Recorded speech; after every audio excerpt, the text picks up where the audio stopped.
everybody. Good evening out there in all social media lands. Welcome back to the M3 Blur Council that happens here every Sunday at 5 o'clock. And hopefully you are all doing well. And I am your host today, as I am every Sunday. It's me, the Thick Knight. And we have a full house today. Hey, Keeman. And then down here we have Mr. Cedro. You didn't say my name. That's not Hey, my name. hey, I'm getting to you. And then of course we have Mr. James here. Hey James, how are you? What did the moniker say at the bottom of the screen?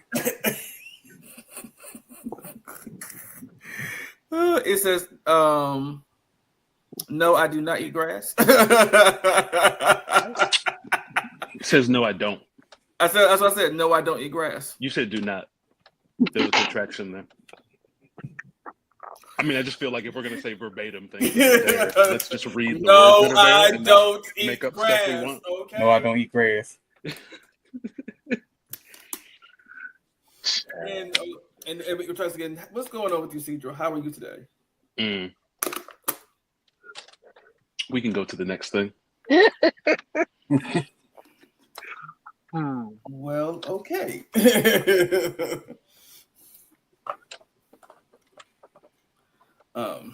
All right then.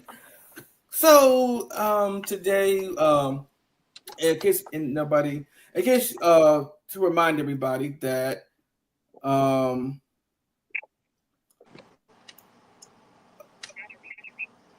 the Game Awards do come out December 12th, which is this Thursday? Yes, this Thursday.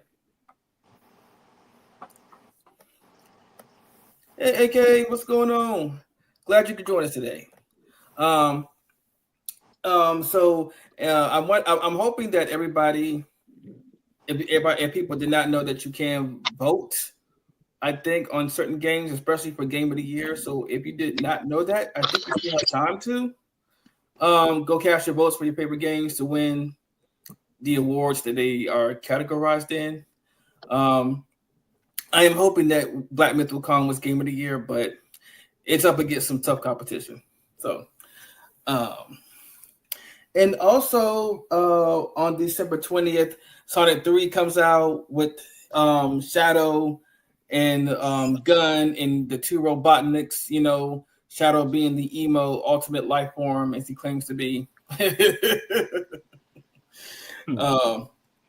I'm looking forward to that, and we won't review that until next year because it's coming out after our last show on the 15th. So next year, that'll be our first review. Would be Sonic 3. And another announcement to make is that yes, Marvel Rivals did drop. It dropped a day early, actually. It dropped on Wednesday instead of Thursday. I thought it was going to drop on Thursday. Honestly, it's like, oh. Y'all surprised us. Yeah, that was the global release. Mm-hmm. They had sort of always planned to release it earlier for us. Okay. Yeah. But so far it is so if you've never played an arena PvP or arena shooter like Overwatch, like this is my first one I've actually played that actually had my interest. And I'm actually liking it so far. Okay. Child, I got my 33 gigabytes back. You didn't like it? Nope.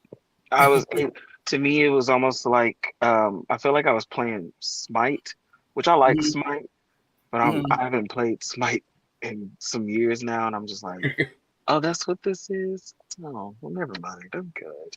I played a couple of times, and then I was just like, yeah, no. Oh, this is cute. Give me my space back, please. Thanks. Okay. I'll use it for something else. I already know the game ain't for me, so I'm not going to even try it.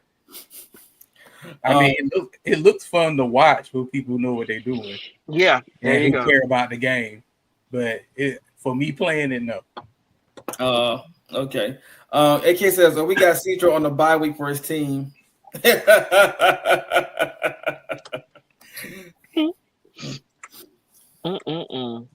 But yeah, I had to get my space back. I was just like, yeah, no, okay. I mean, it's understood that it's not for everybody. Especially, I mean, people are like saying death to Overwatch, which Overwatch has been dead for quite some time. They killed themselves basically. Has it been? You know what I think is really weird? Mm-hmm. I mean, I don't agree with your nodding, but like, I think it's weird that people keep saying like Overwatch is dead or death to over. Like, it's still functioning, and Marvel Rivals is not going to kill Overwatch. Like the thing that you want to have happen in a market is you want multiple choices. You want options, because when anything corners the market, then everything else becomes problematic. Yeah. So for all the people out there that are saying like Marvel Rivals needs to like kill Overwatch and take the market itself, it's like you don't want that. You do not want any one thing to have monopoly on anything, because it always goes badly after that. Always. You want there to be parity. Right. I agree with that. I'm not saying that it's going to actually like wipe it out or wipe it off the face of the planet. What I'm saying is that they're not putting any more life into Overwatch, is what I'm saying. So that's why I say it killed itself. Like the creators have like given up on putting any more life into it. You might get updates, maybe performance issues updates, but that's about it. Nothing else. Basically, you're saying it's fading away more than dying. Yeah, that's a better term for it. Yeah. Because you know how many games came out, so this is gonna be the Destiny killer, and Destiny's still here. Yes, Destiny. I didn't think anything was ever gonna kill Destiny. That for sure. But I also knew that what is it, Apex Apex was not going to do. Especially Apex was not going to kill Destiny, and I knew Concord was not going to either. And yeah, we see what happened to that. I mean, like the progression of time, like. Soon a game is gonna surpass Destiny. It's not gonna kill it.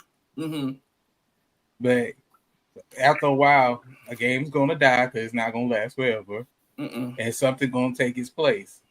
Yeah, just progression of things. Or years later, they'll come out with a remastered version, like mini games. Yeah, like they did with what was the game that came out recently with a movie that was horrible?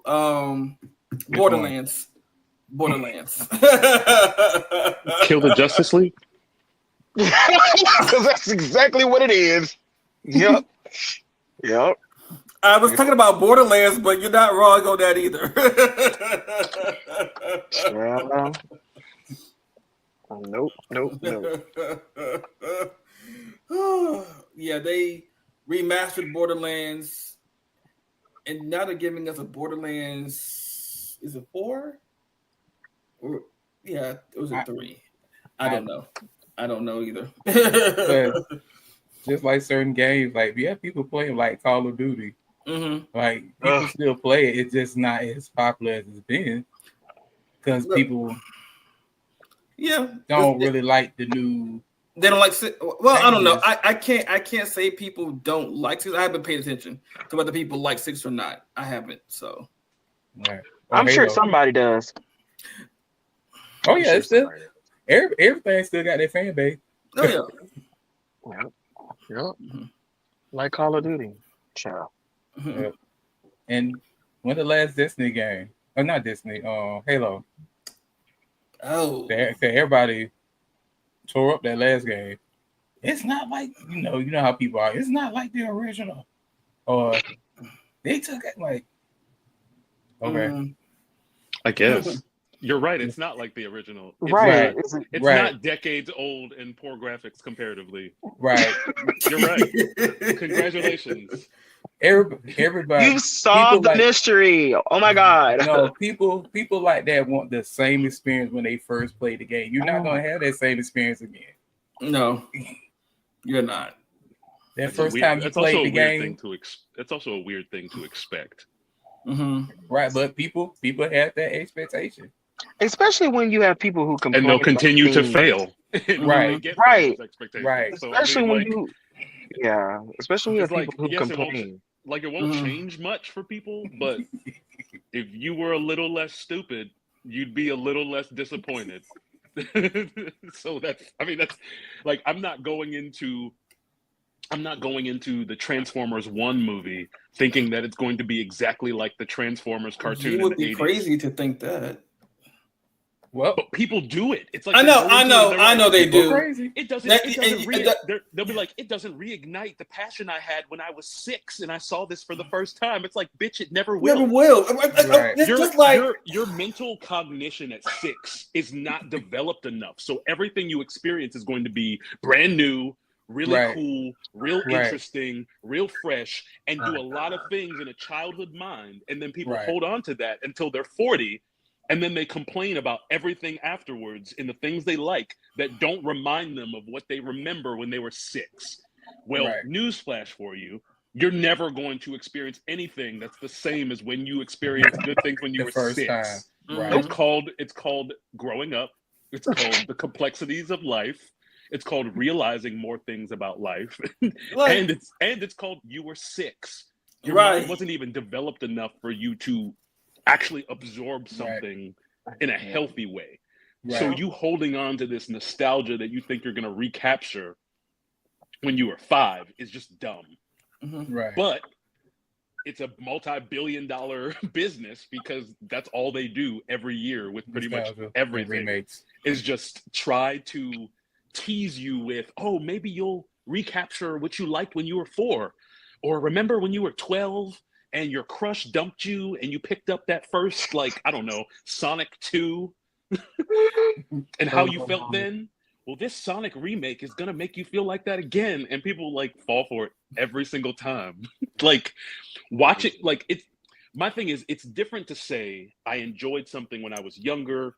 I'm interested in seeing how they've updated it and evolved it to the time. It's another thing to think like some of these really like toxic Star Wars fans sometimes, like, I'm going to go into every new Star Wars project and feel exactly like I felt when I first saw Star Wars in like 83. And it's like, you're never going to get there. You were never going to get there. Also, let's remember, the further we go back in time, wait, let me make sure nobody's listening. The further we go back in time is the worse for anyone who looks like us. Oh, yes. So like, when I hear people say things, especially when it comes to like franchises that have lasted for decades, when I hear people say stuff like, oh, well, it just didn't feel like Star Wars to me. I was like, well, Star Wars was all white people and like a robot, right? Hello? So like, clearly in 2024, they're not just going to have all white people and one robot. Like, they're going to give us diversity. So some of what you don't feel is Star Wars, or some of what you don't feel is this or that or whatever, is the fact that we've actually tried to make representation matter. And you don't like what that means because it doesn't remind you of like, like people do it now with the MCU, something a little bit more recent, right? But then you have to remember, the first Avengers movie was 6 white people. And then they tried to jump on the phase 4, like, oh, well, this is just wrong or this is bad. It's like, no, they just introduced more brown people and it didn't make you feel comfortable. Nope, it did not. Now, granted, to be fair to some of the criticism, phase 4 could have absolutely used some team up Avengers movie to kind of bring it together. Yeah. But overall, it wasn't a bad phase. Like, Marvel wasn't doing horrible projects. Like, they just did too much brown and representation for you. And the world decided that they wanted to remind us how much they don't like brown people and women. And that's basically it. A lot of this nostalgia is holding on to things that are sort of toxic if you really want to keep holding on to it 20, 30, 40 years later. Yep. And it's unfortunate, but like James said earlier, it's like, it's just what people are going to expect. Doesn't change it from being stupid. Right. No. Don't change nothing about it being stupid. It's just, that's just what people are going, like the masses are going to absorb, like, I mean, we'll get to it later, but like, we'll get to it later when we talk about Wicked, but there's some stuff that this movie Wicked did that there were people that were being upset about it just because, just because I'll save it. Yeah. We're gonna get there. We're gonna get there. But it's a lot of people just being dumb. Yeah. dum-dums, but I like to call them incels, but yeah. I mean, I just feel like in nerd community and in the nerd community, there just has to be a better way that we reconcile our nostalgic desires and reality. Like, there has to be a better way. Okay.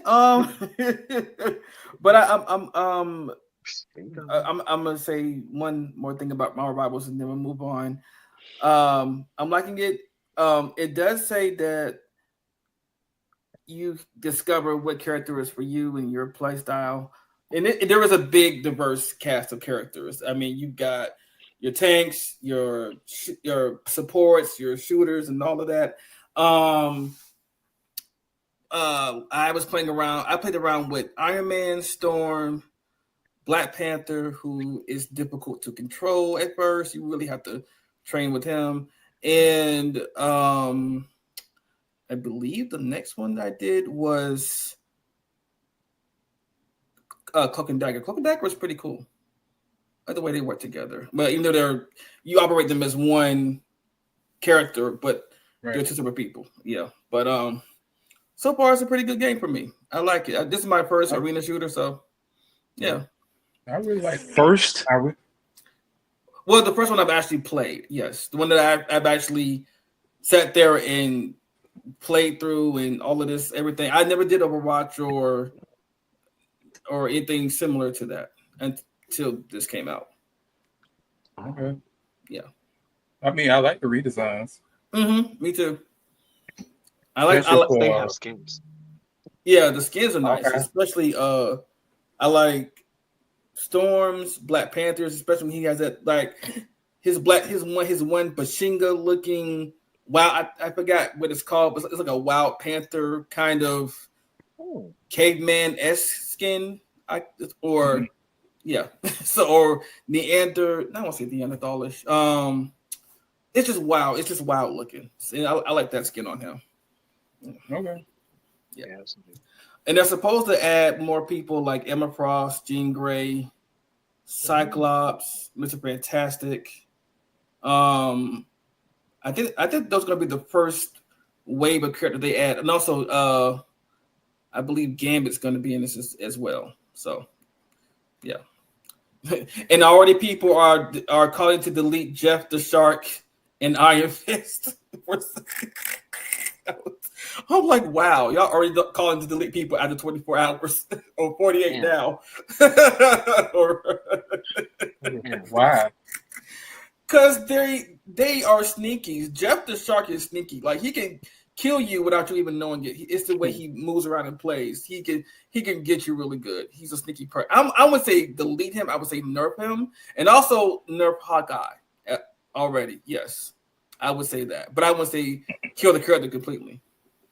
You know. I mean, this is the beginning stages of the game. Yeah, they're always going to have updates, but they have to nerf somebody. It's the same thing with fight games. Oh yeah.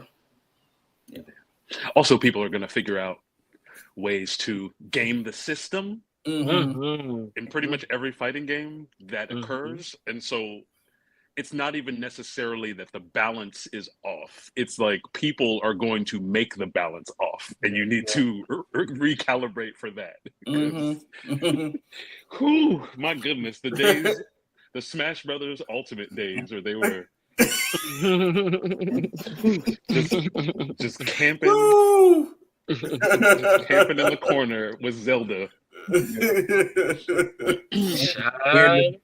Hearing the little kids across the world, hey, you're cheating. And so moving on, I actually have 2 clips for fuck around and find out this week, but I'm only going to do one for now, and that will be in the honor of Marvel Rivals coming out. I decided to do the X-Men versus Sinister from the old 90s cartoon. Yes. My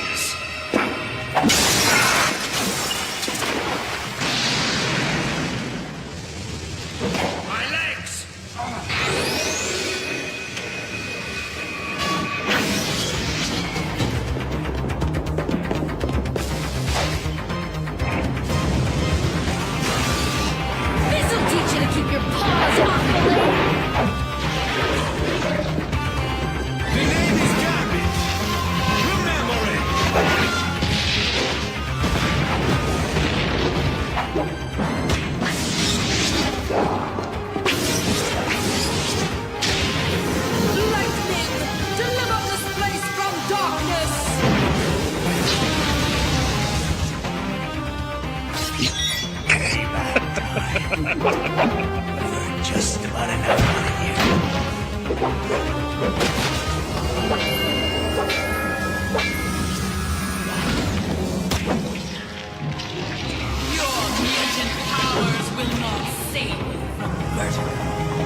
Girl, shut up. Right, like, cut all that shit out. Future, so you shall not live to see it. I warned you before to leave us alone. I can't. I won't. The world needs. What was that? I don't think I heard you right. Must have you both. Must get used. Or no. Sinister. Don't fight it. You can't.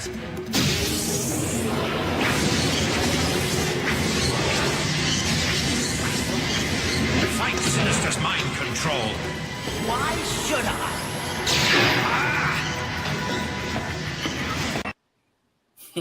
Why didn't you just shoot him in the face? Right. Yeah, because they couldn't have that with the creators were like, this is still a children's cartoon. You can't shoot people in the face. That scream that Sinister did when Cyclops said, right. What? And Are this you is- hurt or not? And let's remember, this is the nostalgia that y'all Hello? elevate Come and on. put on a pedestal. Come on. Come on. Mm, okay. Yep. I'm Right. sorry. That's what Once they they start want. playing, that theme song, did y'all see that clip I said in the chat? Or that man singing like Billy Porter and the X-Men song? Oh yes.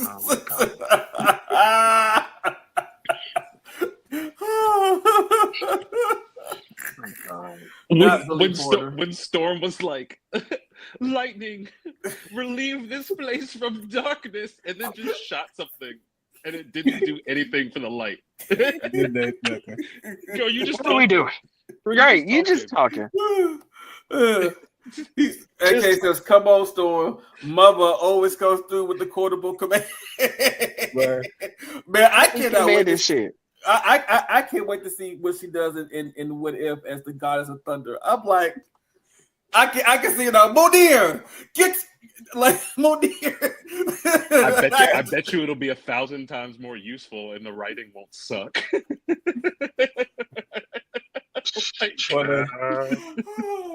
Can I please play this clip for the audience? Go ahead. I thought this was so funny. It may not be funny to y'all, but it was to me. What is it? Hold on. Before, okay.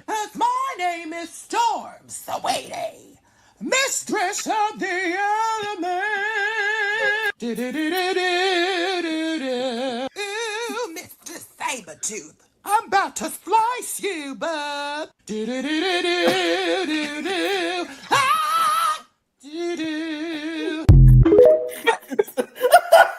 That man always doing Billy Porter impersonation. A mess. Oh. Wow. Ever since then, I've been going, did it? I'm sorry. Hot mess. I'm gonna slice you, Bob. Did it?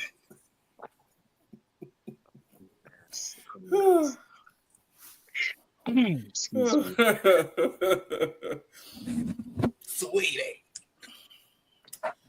Okay, so moving on to our first topic of Creature Commandos that came out Thursday. Oh, okay, that came out Thursday, and this is James Gunn. James Gunn? James Cut? I said James Gunn. Oh, Gunn. well, hey. All right. James is Cut. Remember that episode of Good Times when Janet Jackson got caught stealing? James Cut. Oh my gosh. Oh, my goodness. It was Modir, smite my enemies with the storm of judgment.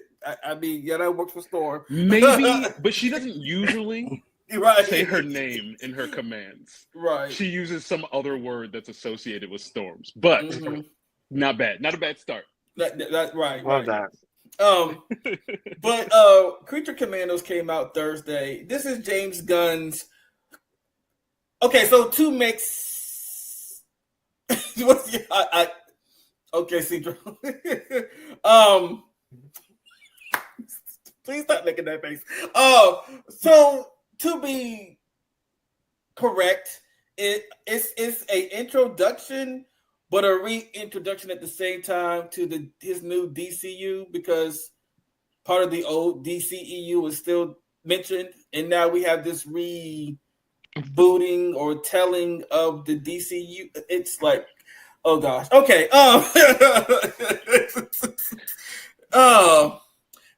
This is supposedly his introduction, but honestly, the Suicide Squad is really the real introduction, because it's also mentioned in Creature Commandos. But the show itself has a lot of growing to do. It does. Remember when you said before, when we watched Wrath of the Gods, and you had a statement that was along the lines of, Zack Snyder should stick to cartoons and leave live action alone. Hey, I feel the same way, but the opposite for James Gunn. He should stick to live action and leave cartoons alone. I don't know what this is, but it is far off. Like, I think, do I even want to start in on this? I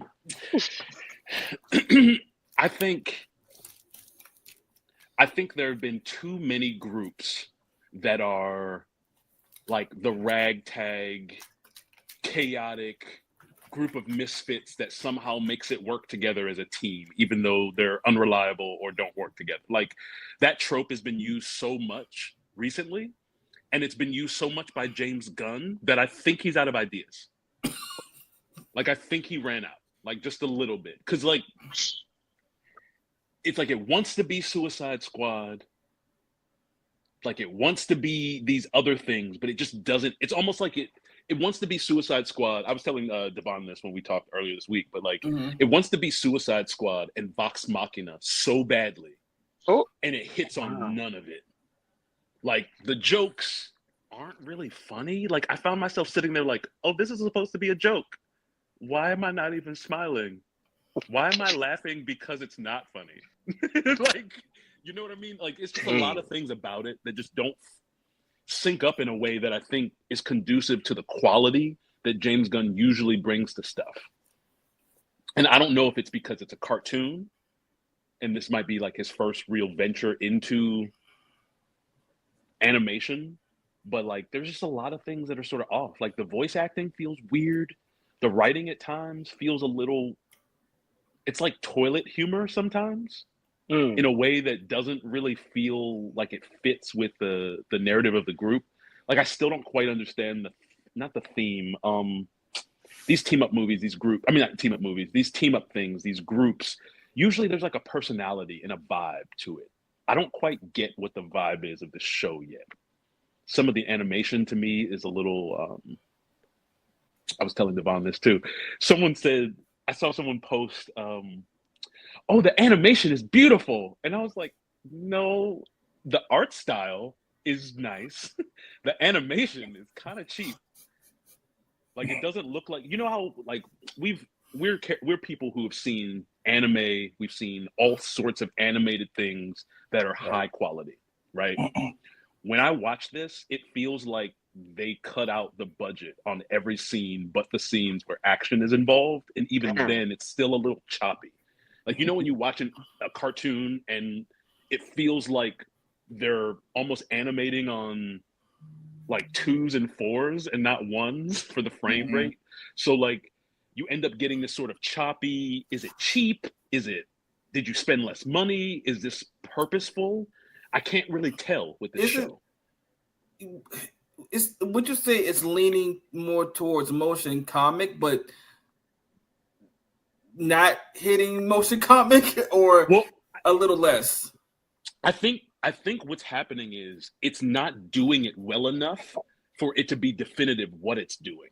So we end up being in this like weird limbo place where like we don't know if the choppy animation is intentional because they want to go for that style that you're talking about, or if it's accidentally intentional because they just ran out of money or decided to put most of their money somewhere else in the series, or something else. Like I don't quite understand, because one of the things that was actually successful, because we can sort of equate this a little bit to X-Men 97.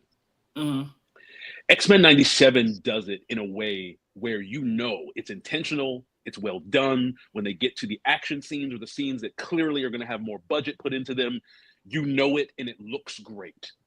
Right. With this, even when they got to the action sequences, I was like, I'm not even seeing like fluidity of animation. I'm just seeing like a character go like this, and then the next scene, they've already punched the person. Like the next frame, they've already punched the person or landed into them or hit them. And it's like, there's no fluidity. And as a person who's watched a lot of animation in my lifetime and is a big anime fan, I'm used to a certain level of quality of animation. And the quality of animation that this show is giving me right now, at least for the first 2 episodes, again, it could change. Yeah. Right. But that they've given us for the first 2 episodes makes me feel like I'm watching like early 2000s anime all over again. And I'm like, I shouldn't feel like that in 2024. Because even X-Men 97 didn't make me feel like I was watching the X-Men cartoon from 97, because we just watched a clip of that, and that shit Yeah, big difference. Big difference. Big difference. And so it's like there is this huge sort of difference gap. And I almost feel like maybe this show was just sort of like, let's get our feet wet. Let's introduce these characters without having to introduce them live action, because of how much more money that would cost to do it live action versus a cartoon. So that we can introduce some of these characters so that they can eventually show up later. Because of course, James Gunn's vision was the characters who are voicing the cartoon characters are also going to be the same people playing these characters if they show up in live action. Yep. We do know that Flag Senior, one of the main characters in this Creature Commando show, he's going to show up in the new Superman movie that's coming. Right. So it almost feels like a funneling system to get that together. Then it feels like a cartoon that is supposed to give me something that I want. And you know me, like I'm always down for a misfit group of people. I love a good team up, a good squad.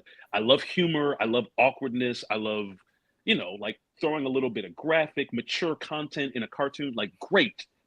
I just don't think that this particular show has done it well yet. Because for me, the whole first episode was a wash. I was like, this is bad. Like, after I watched the first episode, guys, Keeman and James, I literally called Devon and was like, what is this shit? Damn. I was like, I don't even know if I want to watch the second episode. Like, 15 minutes of our conversation was just me, like, not knowing if I wanted to continue with this show or not. Because I was like, what are they even doing? Damn. Like, maybe I should just wait. Because they also set this up as, this is the first James Gunn, this is the first of James Gunn's new DCU, right? And it was like, yay. And then in the first 5 minutes of the cartoon, they're like, oh no, the Suicide Squad and Peacemaker are also part of this universe.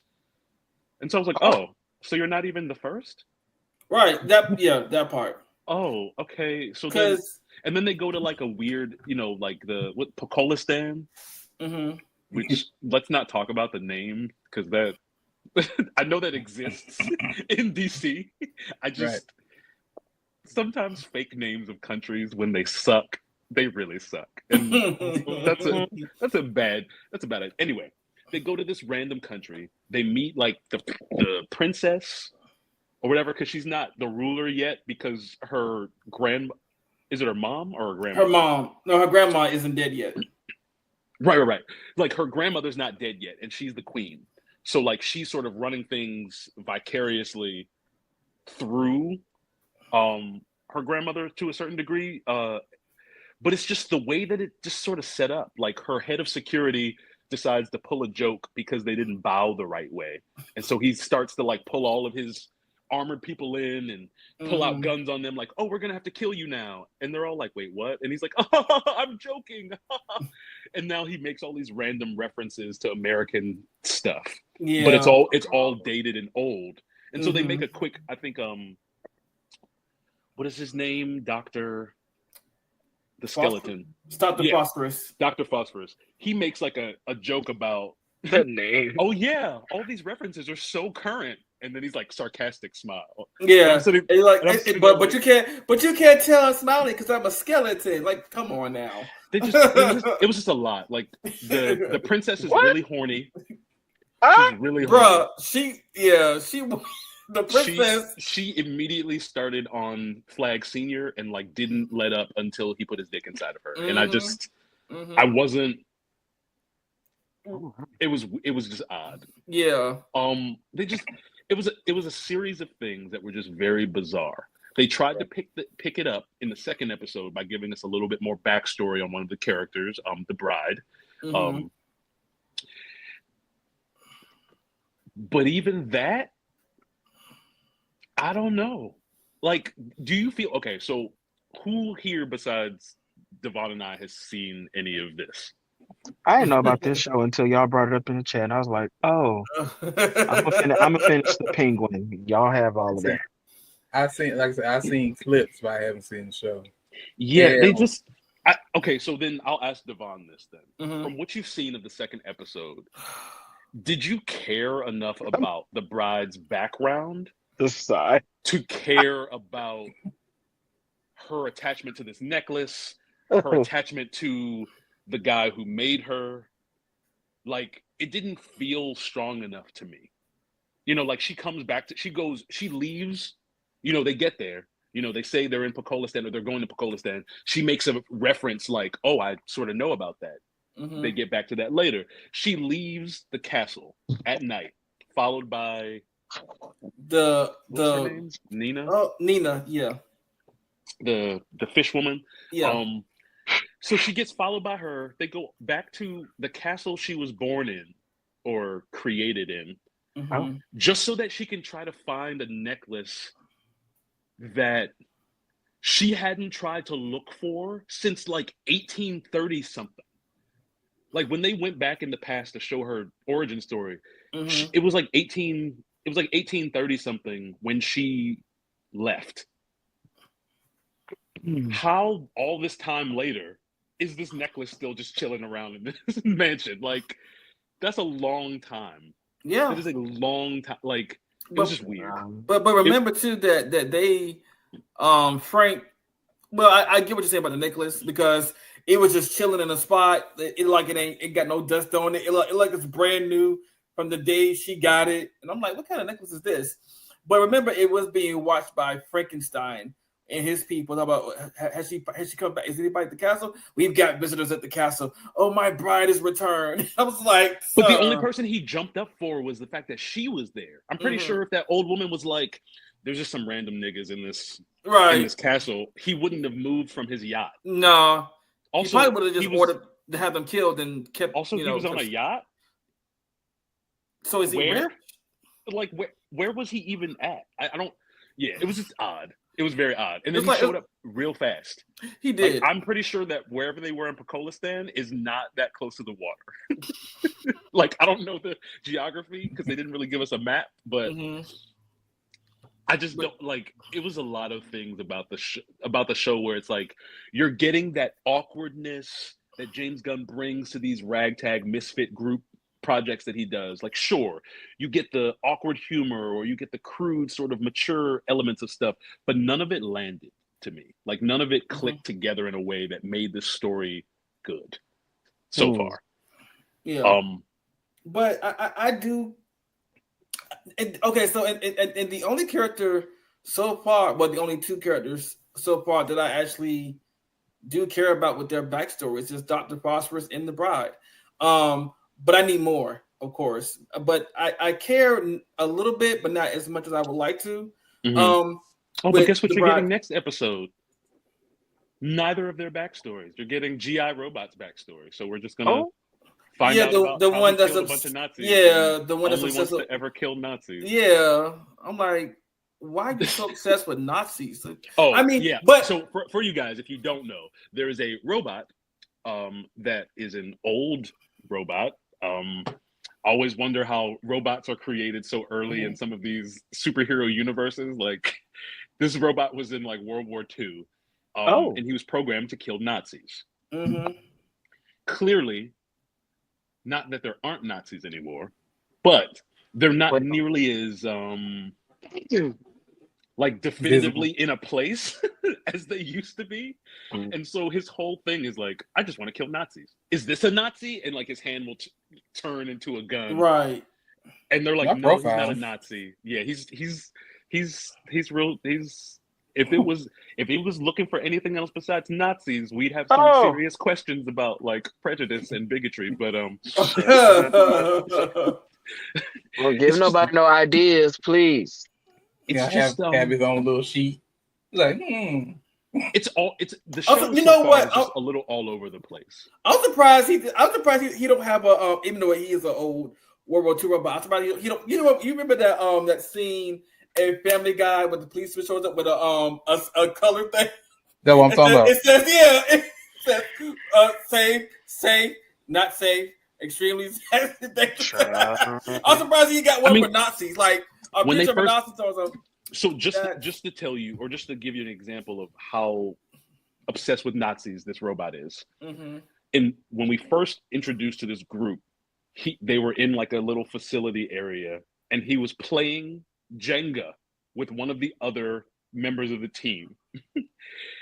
And the blocks were set up in a way that he just looked at it and like saw the a swastika symbol and just immediately started shooting the Jenga tower. And I'm like, oh, okay, Oh, I guess it's weird. I'll say this: if you are used to, this probably won't even really help you that much, but maybe if you're used to anime humor and how groups of people in anime, individual characters always have these really like extreme eccentricities for whatever reason. Like if you watch One Piece, there's always a random character who has a really weird and distinct laugh, or you'll get these characters that are really obsessed with like one specific thing to a fault.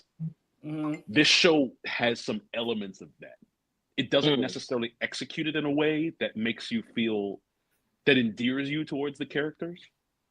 It's sort of a little abrasive and annoying, but they sort of try to do that. Again, it just sort of feels like,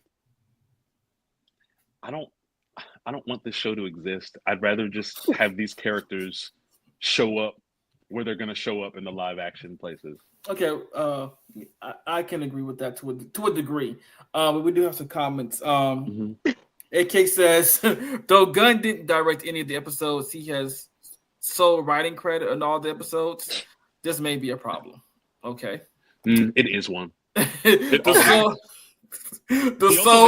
also made sure. Okay, so the other part to this is that in the intro to the show, when they show each of the characters and bring the little name up to show what the character is. So like they'll put the bride up and they'll put the bride like in words.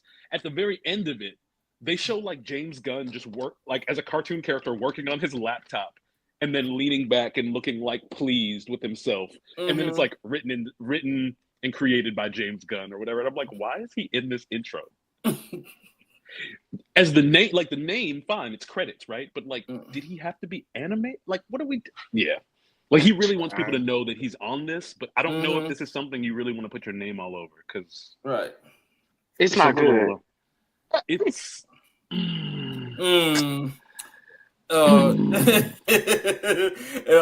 He says the sole art director for all the episodes is Matthew Girardi, who worked on a couple of shows like Young Justice and Son of Batman, but he's always been on a team. Okay. Well, I mean, it's not like he hasn't been on a team this time. Like, there's a team of people that make this happen. It's just, to me, it's the writing. It's not the directing. It's the writing and like whatever the budget is for the animation and the choices in that. Like the art style is interesting enough. The characters, I think, without having seen the first two episodes, the characters seem interesting enough. I'm just wondering if every single episode we're going to get backstory on each character. And I don't really want that. I feel like that's going to be a slog. Right, because I would say that the one character we don't need one on is Weasel, because we already saw him in the Suicide Squad, and we already know that he is an experiment that killed a bunch of orphans and got caught, and that's how he's in jail on Task Force X. We already know that. We don't need a whole an in-depth backstory on him. And I think I push back on that. I would want a backstory on Weasel, because the only thing we know about him is that he killed 27 children. We don't know anything else. Like, we don't know where he was born, how he got to be this Weasel man character. Mm-hmm. Like, we don't know anything about it. I'd rather know more about Weasel. Like, I can figure out what the bride is from. It's like, clearly you're like the bride of Frankenstein. So somebody pieced you together with some parts through some storm, released this place from the darkness, electricity, brought her to life, and she clearly left where she was. Like, I could figure out her backstory without you even telling me what they went through in the second episode. I just feel like if all we're going to do each episode after the first episode is backstory one of the characters in the group and make that the central point of each episode up until we finish introducing all the characters, I don't care. Like, I really don't care. And like Suicide Squad, I mean, I know this isn't Suicide Squad, it's a different group, but it's under similar premises, because Suicide Squad was human people being forced to do this. Creature Commandos is like the same idea, but with non-humans, right? So Suicide Squad didn't bother giving us backstory for everybody. Nope. Why do we need the backstory for these characters doled out so slowly, like in installments, when you really could have just spent the first episode giving us that and then went into an actual fucking story? As opposed to following her around this old castle while she gets annoyed at every question Nina asks her and like just keeps getting mad. You know what I mean? Like, it's just not. It's like watching this it makes me miss Guardians of the Galaxy. Because I'm like, to me, that was the best example of what James Gunn could do with a misfit group. The Suicide Squad was all right. It wasn't Guardians, and this is neither of them. Again, like I said, it's almost trying to be Suicide Squad and Vox Machina, but like doesn't do any of the things that makes you like the other two. Of them. Yeah, right. But from Mr. Taylor, he says, I didn't enjoy the first 2 episodes of Creature Commandos. It wants to be irreverent, but that's all it is. Okay.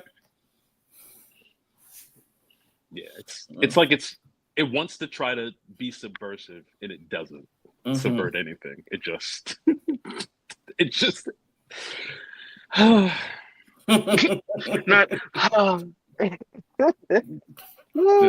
it's like 20 points from Slytherin. Right. 20 points from the House of Slytherin. But wow. I did, before we go to our next topic, I'm going to say this. Oh God. Speaking of James Gunn, and before he got promoted to being the head of DC, they ended up canceling a movie about Rocket and Groot meeting for the first time, and I would have loved to have seen that. But wait, what? It was a movie about Rocket and Groot meeting for the first time. Live action? Yep, live action. They canceled it. I'm glad. Not everything needs a cartoon. I mean, a cartoon would have been fine too. No, I think cartoon. No. Just let it die. Let it be done. Let it rest. Let the church say amen. But come on, Rocket and Groot, especially in Guardians 2, where the button scene. Oh my God, that was so cute. But I get it. I feel like, well, maybe, I don't know. I just feel like there's a lower chance that Rocket met Groot when he was a baby. Yeah. And so I just, no, okay. We don't need that. Like, even as a cartoon, I feel like you'd be, No, not everything needs a prequel. Okay. Because my thing is like, Really? if you're making a prequel, Mhm. there's so many things you have to justify first by making it. It's like you have to justify why you're making it, why it's important, and you have to make an interesting enough story when we know how everything after that story flows. So that's just a lot of work. And I don't really think that you need to do that with Rocket and Groot, because you have so much more potential to ruin things than you have to accentuate or add on to something. Mm-hmm. Especially when you try to fit it. I mean, it's like, let's like look at Star Wars.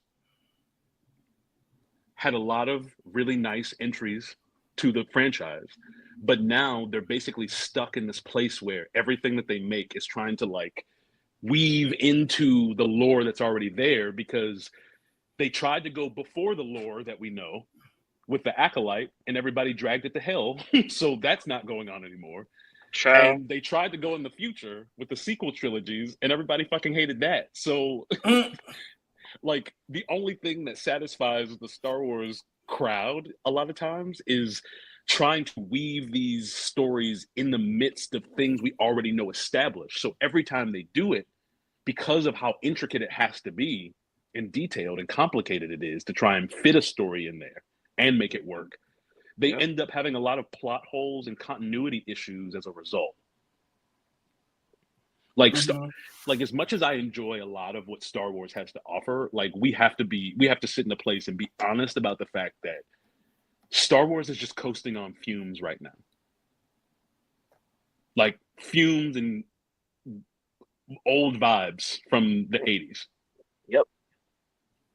Because every time they try to do anything that's newer or fresher or like bringing some color or not, I didn't really mean color as in like skin tone, but that we got it. But it's we like got it. every time they try to bring some color or flair or depth or meaning or like substance or They get shot down. context to this universe and fill it out and make it bigger, it gets shut down, shot down, dragged. Like, this doesn't feel like Star Wars. Yes, because Star Wars was never fully fleshed out in the beginning. It just tapped into what you liked when you were 4.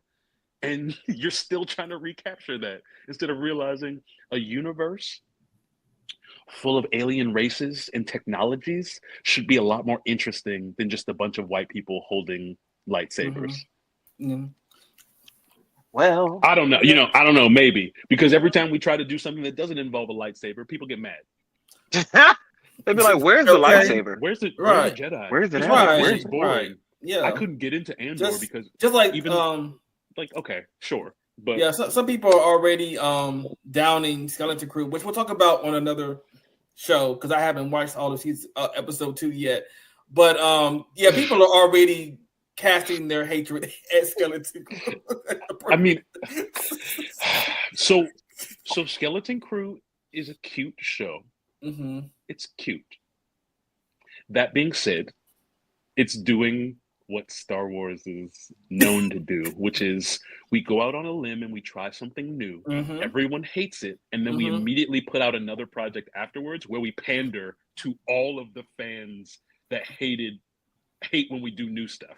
Yeah. So they basically were just like, okay, we'll take Star Wars. We'll take the Star Wars and we'll throw in the Goonies and a little bit of like E.T. and some like vibes from that.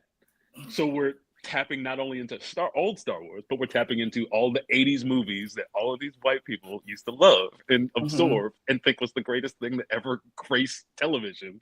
And they're trying to blend it all together. So like the show to me, even though it's got some representation, even though it's got some diversity, even though it's not necessarily directly related to a Jedi specifically, the foundation of it is the main character. He's obsessed with Jedis. He's obsessed with like the Jedi Order and like having an adventure. It's the classic Star Wars trope of somebody on a planet looks up into the sky and goes, why am I stuck here? Why can't I be anywhere else but here? Like, I think he even said in the first episode, he's like, don't you ever want to like do something, like go on an adventure or something like that? Or do something like exciting? And Neil was like, what? Like what? Mhm. And so you always get that character, that main character that wants to be bigger than or has dreams that are larger than where they are, or where Yeah. sometimes they feel like they're stuck, right? Mhm. We even had that, like, let's not sweep it under the rug. The Acolyte had that too, because Yep. Osha wanted to get out of where she was. Mhm. They hated it for some reason, and we'll never get more of Osha and May ever again. But like this series, like it's fine. Yeah. Is it great? No. Does it capture Star Wars? Maybe. Like we'll see. I just feel like they've run out of ideas because they throwing constantly stuff at the wall and they're sticking with trapping sticks. they're trapping themselves. Mhm. Like they've trapped themselves in a place where the only stories that people care about are the stories that are wrapped around the characters they already established 40, 50 years ago. And like that's the truth. Anything else that they try to do after that just doesn't people don't care. Like if you're not eventually bringing in Darth Vader, if you're not eventually alluding to like Luke or Leia, if you're not in the midst of the timelines between episode 1 and episode 6, like people don't really care. But they will also rail you if you make a single continuity error or mistake in trying to fit something into that world. Because it's not just the movies now. Like you've got TV shows, you've got the cartoon series, the multiple cartoon series that have established lore and things that are very specific. So it's hard to put a new story into that small window. And again, every time they step out, go to the past, people hated it. Go to the future, people hated it. Like you can't, they've boxed themselves in a way that I don't know if it's possible that they can get out of. Right. Just because like you almost have to wait 20 years for like the original Star Wars fans to die. Or like stop caring enough to not pay attention so that you can like try to do something that has some freshness to it. Because right now, honestly, Star Wars is very stale. Like it's very stale. Yeah. And not the good kind of stale. You know, not like the Utz cheese balls like in the tub, like, oh, they're a little stale, but they're still chewy, they're nice. This is like week-old bread stale. Like the day before it starts getting fuzzy spots. Yeah. Okay. Right. but go through a comment. When you make a solo origin movie, it takes away from the fun of creating your own backstory for him based on what you want to believe. Okay. Oh yeah, he said it reminds me of the Sure. The cool thing about Han Solo is the fact that he lies and fabricates his backstory, so it's fun for viewers to just make it up yourself. Sure. I don't think that was the main reason why the Solo movie didn't work for a lot of people. Mm-hmm. I don't think it was because people wanted to make up their own backstory about him, and the movie sort of took that out because they told you what happened, right? I think it's more so there was a lot of things that just didn't really work for the Solo movie. Like one, why? I never saw it. Who asked for it? I'll say this: if you like Star Wars, mm-hmm. I don't think it's a bad movie. I just think that, again, like we were just talking about, Star Wars fans have such a specific view of what they want Star Wars to always be that can be a little toxic, that makes them view everything that's not that as if it's the worst thing that was ever created. Because when the Solo movie came out, they were like, this is the worst thing Star Wars has ever done. The Acolyte came out. This is the worst thing Star Wars has ever done. Like, they just keep doing that. And it's like, not everything can be the worst thing. Right. Especially when, what's it called? Phantom Menace. Besides the Duel of the Fates at the end of Phantom Menace, episode 1, like, episode 1 to me is like one of the worst Star Wars projects ever. Mm-hmm. Even more so than the Acolyte, even more so than the Han Solo origin movie. Having dreams of larger than where they are is the crux of most hero adventure, sci-fi, etc. Wicked, Hercules, yada yada yada. hard to get away from that. Yes, but it is very but that is accurate. That is very accurate. It is a trope that gets used a lot. It's usually one of the basis foundations for the hero's journey storyline in most hero's journey storylines. What I meant to say is that specifically having dreams of being more or larger than what you are is a very Star Wars uses it for pretty much every protagonist they have in every project they make. You can basically name any Star Wars project and there's at least one protagonist or main character who that is absolutely accurate for.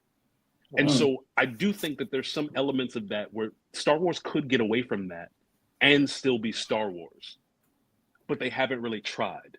They just keep hammering the same old tired tropes over and over again and not really giving anything new.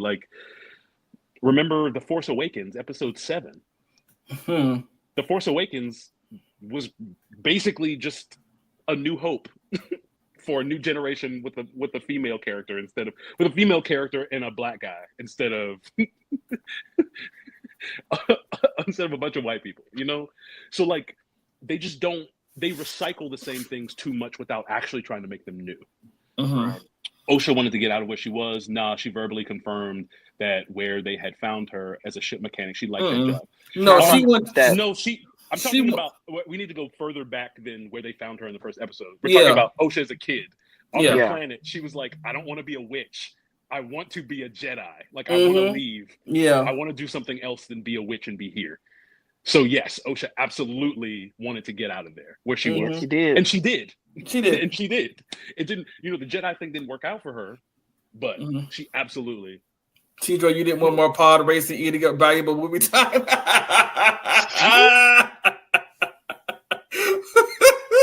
It's pod racing. And Jameson says, "I see you, Papa." Thank you for joining us today. By the way, Jameson, we appreciate it. Yeah, no, it's great. Yes, but no, the pod racing that was enough. That was enough. That movie. A little too much, but it was enough. Oh, that movie! My goodness. Well, okay, so I guess the real question is, which movie was worse, Phantom Menace Episode 1 or Attack of the Clones Episode 2? Which bothered you more, the incredible focus that they put on young Anakin and pod racing in the first one that we didn't need, or the really cringy romance between Anakin and Padme that went on throughout the entire second episode? I would say episode 1 was the worst for me. The romance part I could deal with, but that pod racing and all that focus on him, I could do without that completely. And like you said, the saving grace was the final fight scene with Maul. That was the saving grace of the whole movie. That was the only part of the movie that was great. Yes. The only part of the movie that was great. Everything else was are you kidding? Pod racing? Jar Jar Binks? Are you kidding me? Okay, I'm gonna stop. Okay. We're going to move on. We're going to move on to finally talk about Wicked. Before we get into the depths of Wicked, because it's a lot, I want to know from James and Keeman and all three of you in a couple of words, how did you feel leaving the theater? How did the movie make you feel? Starting with James. Hold on. I was on mute. Well, like I said, I haven't seen the play. So I didn't really know what to expect. But I was definitely surprised. I definitely got teary-eyed throughout some scenes. I already knew Cynthia and Ariana Grande. I already know they can blow, so the music wasn't an issue, right? At all. But I was amazed. Okay. What about you, Keeman? I have not seen the musical, but I've seen the movie twice so far. Um, Although I've never seen the musical, I've sang almost all the music from the Yeah. soundtrack in the Mm-hmm. show choir. So I was just like, okay, I know about it. Some of my show choir members talk about it because Mm-hmm. most of them are theater kids and stuff. So we've always had those conversations. Each time that the musical has come here, I've always missed it because something is happening or whatever. But Mm-hmm. I made it a point to go see this film. I've seen it twice, and it was just really, really good. And on top of that, because I know the music, it puts it in a different perspective to see it in action and see what the meaning is behind all of it. Um, and yeah, it was really good. I definitely had my moments because I felt like this movie was very relatable in so many ways. Also, considering that Elphaba in this film is black, well, a person as black is playing her, so it just kind of She's touched playing touched a Agree little bit. Witch. Right, it touched a little bit more, just in the eyes of, being looked at differently, or what we're currently going through in the Mm-hmm. world. So yeah, so it was really good to me. I enjoyed it, and yeah, I always said if somebody asks me to go see it again, I'll go see it again because I I would love. enjoyed it. I wish I could go see it with any of you actually, because that's how much I enjoyed the movie as It well. was so good. Yeah. What about you, Citro? I guess am I the only person on this that has seen the musical? Probably. Probably, Yes. yeah. So yes. Okay. Um, I think that it was very. I think it's really successful. There's a lot of really nice execution. The world itself is built in a way that, in a lot of ways, can be really hard to translate to a movie, like Yep. a cinematic movie. I think that John Chu, the director, I think he did an excellent job doing that. From the practical sets to requiring them to actually sing during those scenes they were filming. I don't think that what we hear is actually what they were singing on set. But when they were performing, in order to get the realism of the lip syncing to not feel lip synced, he required them to actually sing the songs that they were performing at the time, so they weren't just lip syncing to their already pre-recorded tracks, right? There's just a lot of things that needed to be adjusted, changed, and I think that he executed most of those really, really well. This might be, well, I think it already is like one of the most successful musical movies ever, but it deserves it. Like, it's not one of those things where people are just overhyping something. Like, this might actually be the best musical movie that's ever been made. Not to cut you off. Somebody said he didn't require them; they chose to sing. He did mean to cut me off. I always think that's so funny. People will say, "Oh, I don't mean to cut you off, but watch as I cut you off." Purposefully. Okay. No, I just think it was good. I mean, I've seen the musical. Loved that. But before even I saw the musical, I had the original Broadway soundtrack. And I've had that since 2007. I was in college. We were on a tour with the choir, and part of that tour, we were in New York, and we stayed at the Marriott Marquis, which was like right at Times Square. And back then, right across the street from the Marriott Marquis was a large Virgin like music store. Back when those, I don't know if they exist anymore, but it was there at one point. It's not there anymore. But anyway, and so you walk into the store and it's basically like a large FYE. You can buy movies, DVDs, music, probably phones as well, since it's a Virgin store. But like, there was just a lot going on in there. And so I found the Wicked soundtrack. And a lot of people were telling me, "Oh, you got to see this, blah, blah, blah. This is great, et cetera, et cetera." I bought the album and I listened to it. and I fell in love with it for like years. It wasn't until maybe 2011, 2012 when I actually saw it. So maybe like 5-6 years later, when I actually saw the musical when it came to the Fox Theater in Atlanta. Loved the musical, loved the music.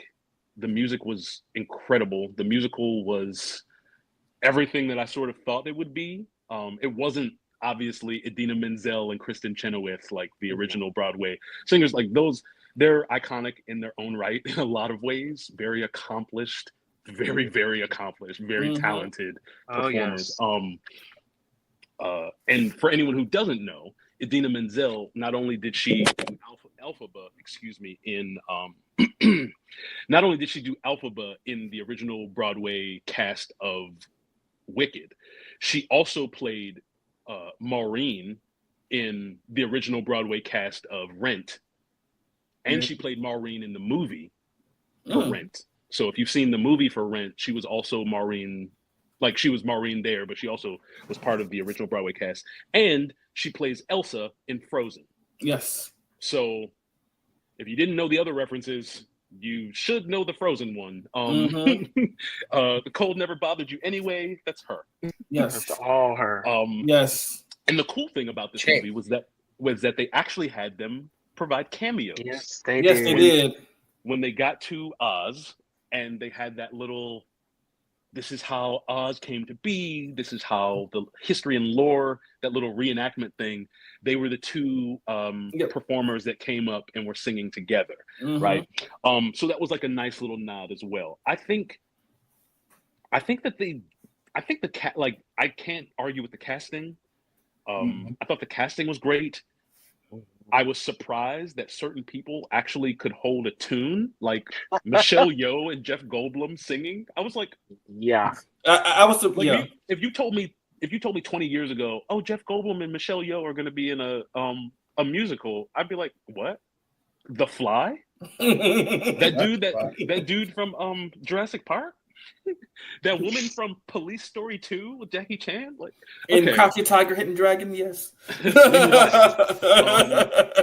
So, like I was surprised, but I liked it. Now they weren't belting their hearts out or anything. No, but the singing roles that they had, they did well. It serviced the plot well. Even the changes they made from the musical, I thought were smart, especially for a film. You know, some things just don't translate, because one of the other things to remember is, I guess, because you don't necessarily have this reference, guys, and maybe some of our viewers don't have this reference either, because the movie was the only thing that you've seen, right? Yep. The actual musical is about 2.5 hours long. This movie, which was just the first act, was 2.5 hours long. It needed to be, in order to actually get across what was happening. Like the musical, as great as it is, it moves so fast. Like, yes, it does. You're just going through song after song after song after the next part, next scene, song this, song that, defying gravity, end of act one. And then you get into act two, and act two is even less. Like in the musical, it's about 2.5 hours long, but the first act is about an hour and a half. So the final act is only about an hour. Now, in traditional musicals, plays do this as well, but musicals are a little more known for this. The second act is always usually shorter than the first act. Yep.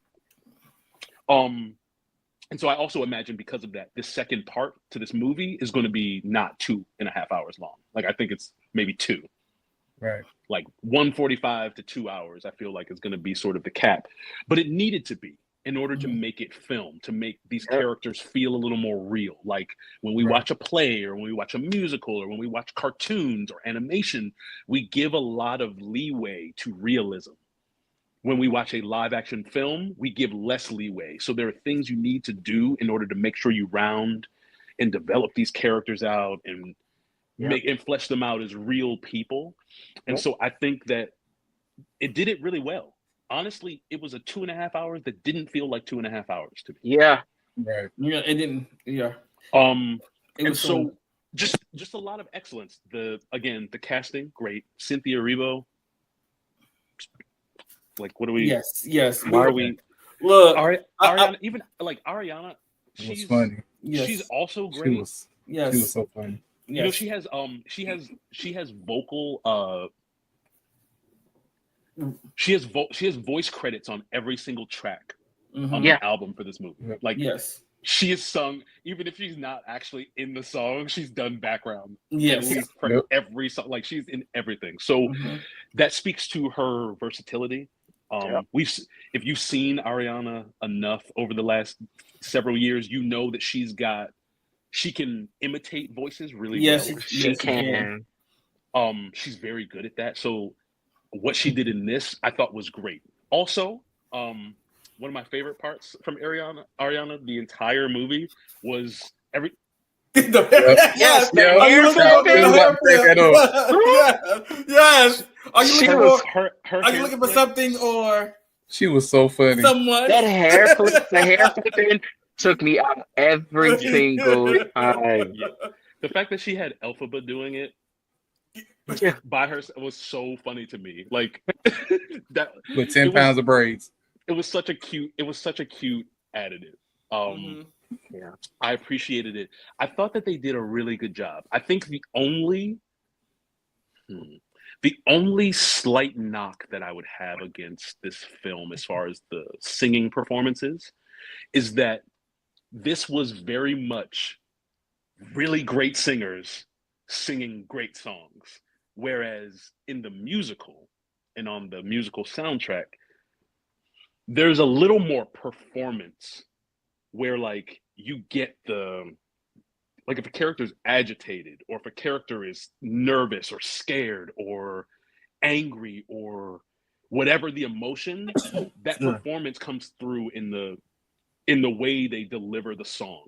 There are a few times in this where those moments were supposed to be there and it was just great singing.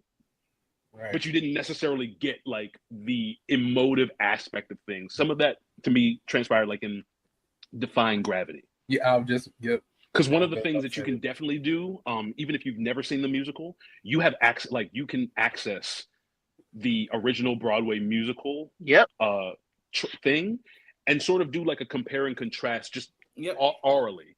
Now, vocally, Cynthia and Ariana are. This is probably going to get me flack, but Cynthia and Ariana are better singers, better vocalists than Kristen Chenoweth and Idina Menzel. Idina Menzel and Kristen Chenoweth are better performers, though. There you go. Yep. And so when you hear them perform, they may be a little flat here or there. They may not necessarily hit the note right away, right? Or they may be a little off, but you feel the emotion they're supposed to be exhibiting through the music that they're singing. And sometimes in this, it was like, it just didn't quite match that level of expression or expressiveness. But again, like the singing was amazing. What I loved about Cynthia's performance is that she had so many instances where she teased us with her blackness in her vocals. And it wasn't too much. It wasn't like she was taking me out of it. You know how sometimes when we perform things, we like because of the whole like gospel growing up background, sort of raised in the church and embellishments and all that, we can sometimes over riff something.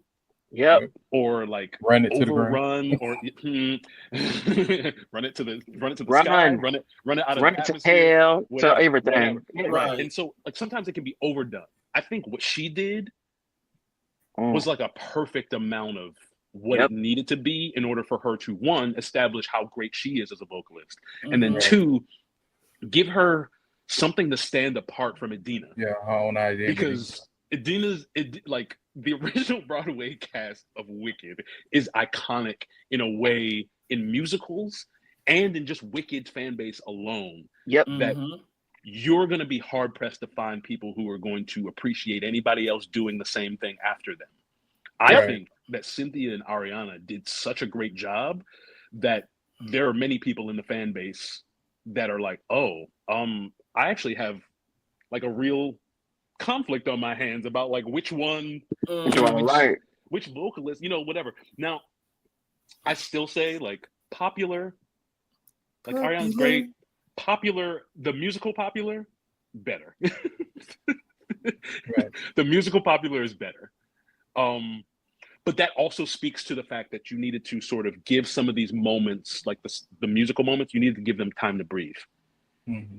Like you can't just rush through the song like you would do in the musical and then change the set, change the scene, and be on the next thing. Like some of the stuff needed to breathe. So there was a lot more pauses. There were a lot more things that just did things that just were a little bit more elongated, right?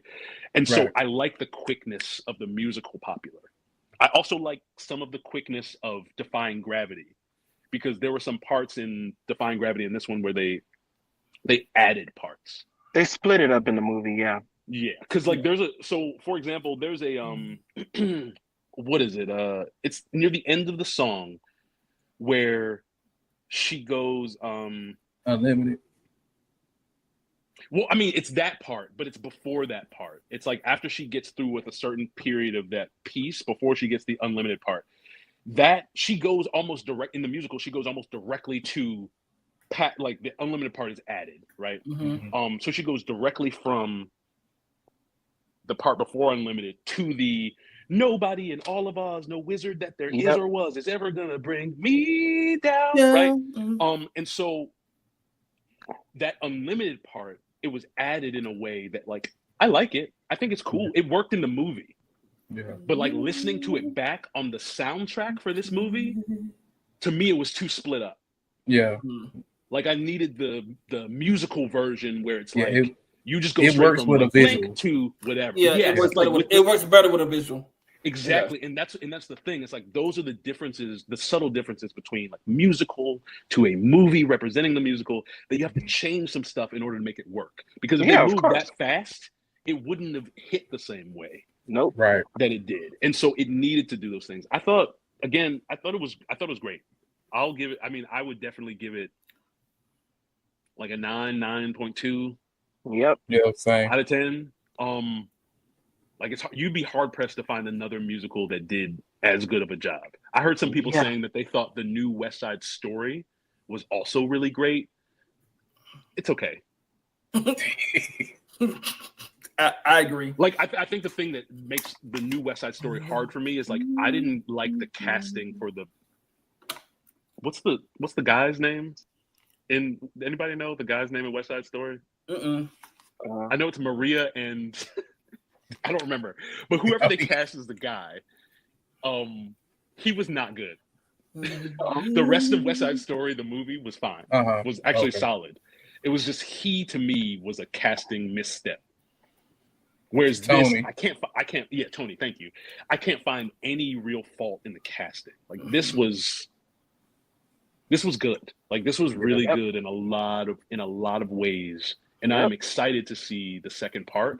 I also like the fact that they told us that they filmed both parts together, sort of like they did with the first Lord of the Rings trilogy. Yes, where they just filmed it all at the same time and then released it like year after year.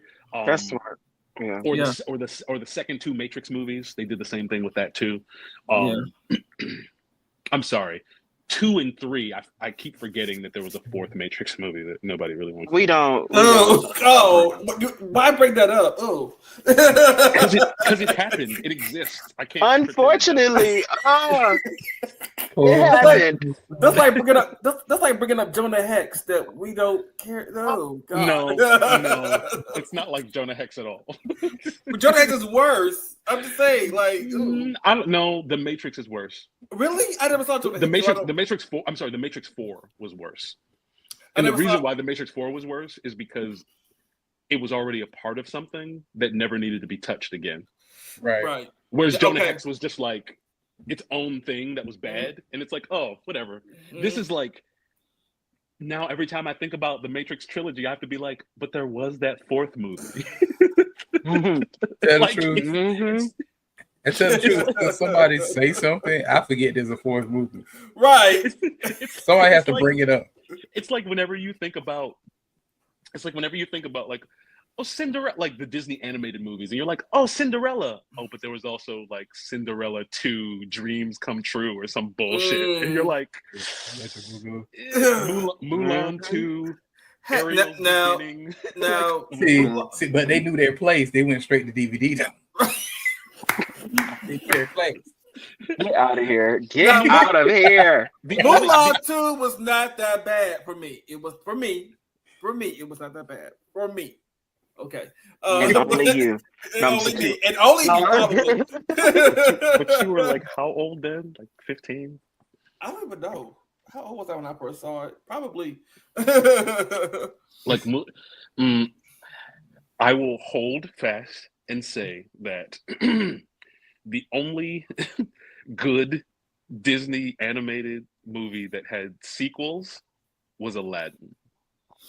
Every other movie that tried to do a sequel, it was comparatively awful. Mm-hmm. Like Return of Jafar and what was it, Prince of Thieves or Prince of Thieves. Like those were solid movies. Like those were solid movies. Cinderella 2, Little Mermaid 2, Lion King 1.5, Lion King 2. No, Lilo and Stitch was pretty good. Now, we, as much as a lot of us don't like Lion King 2, we will never ever deny the song. I don't know the actual name of it, but the animals start singing. Was it Disgrace? You mean any song in any of the Lion King franchise movies? You said the song that the animals started singing. Okay. No. Okay. I'm going. Look. Listen. Every song. The Circle Life. Every single song. Every song. Every single one of them. Was it? Yes. Yes. You know what? Yes. Okay. So my mouth moved faster than my brain. Okay. What I was trying to say. Well, your brain's controlling all of it. Damn. What a shame. It happened. Shut up.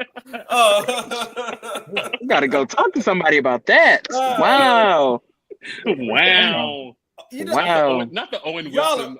Y'all are not going to gang up on me today. No. I refuse. Wow. Hey, you did it. You said it yourself. She said, remember that, that song where the animals started singing? Where the animals in are Lion singing? King? You mean everyone?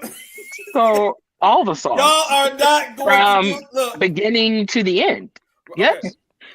Okay. I meant what I meant. Okay. So I meant what I meant.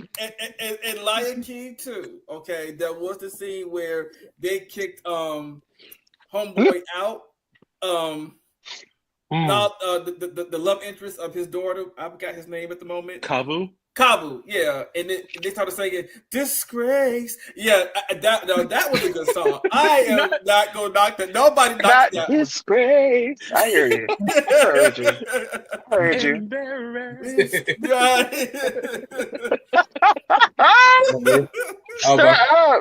How about do that line for Martin? You don't feel that. You don't feel. Oh my God. Fall. Disgrace. I can't. So again, Aladdin, he's not one of us. the only one. Yeah.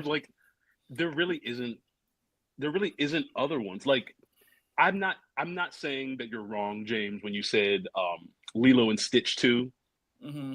But though that Lilo and Stitch also comes like after that long block of like the staple Disney animated also comes. They're also musicals. Like Lilo and Stitch wasn't really a musical.